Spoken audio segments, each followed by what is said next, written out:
kaswanga kechitsaka mobika modya mega manje pazvinhu zvacho mucharamana kasara safanjomba netsaka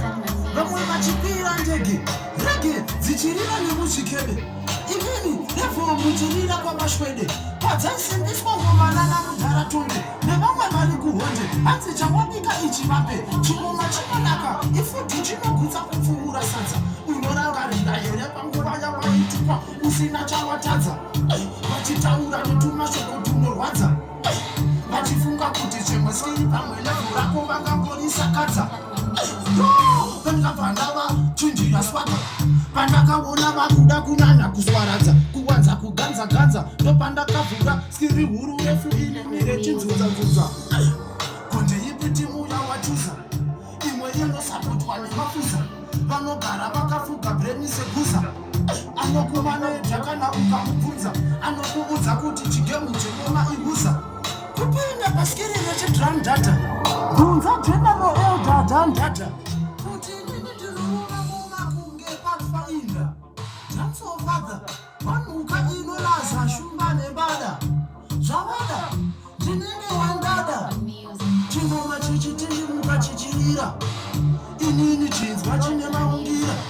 chingoma chichitindimuka chichirira nechipindarizwa chimwe chine maungira zvimasiri zvimapatani takachichinjira chingoma chichitindimuka chichirira zvimasiri zvimapatani takachichinjira saka ndichiti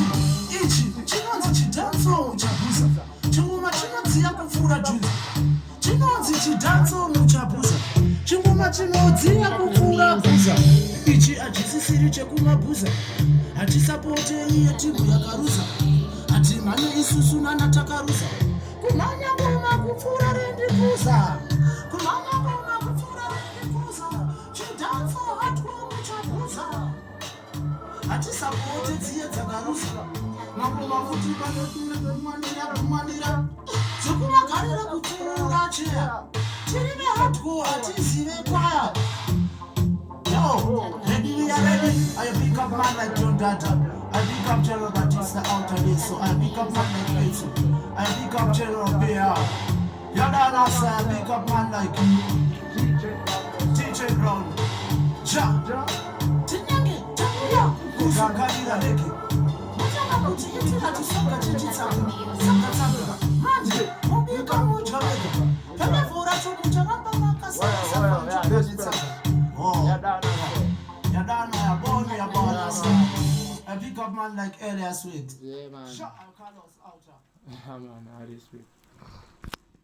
Yeah, let me go on the ass. It's gonna win.